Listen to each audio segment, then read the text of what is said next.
ang pagpunta sa Australia ay hindi basta-basta. Hindi lahat ay pinagpapalang makapunta sa Australia. Sobrang daming Pilipino ang gusto makapunta rito pero na-refuse ang mga visa nila. Kung nandito ka na sa Australia, congratulations! I-maximize mo yung oportunidad na yan. Posibleng malayo ka pa, pero malayo ka na. Malayong malayo sa buhay sa Pilipinas. Kaya kung nandito ka na sa Australia, tapos susuko ka na, pag-isipan mo munang mabuti. Hindi pwede yung balat sibuyas ka. Hindi lahat nagkakaroon ng pagkakataong makapunta ng ibang bansa. Lagi mong aalalahanin yung paghihirap na pinagdaanan mo bago ka makapunta ng ibang bansa.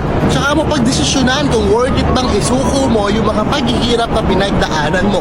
Kung nandito ka na sa Australia, maraming oportunidad ang nakaabang sa'yo. Hindi sila ang lalapit sa'yo, ikaw ang maghahanap sa kanila. Hindi lahat pinagpapalang makapunta ng ibang bansa. Kaya kung pinagpala ka, ibig sabihin may planong nakaantay sa'yo.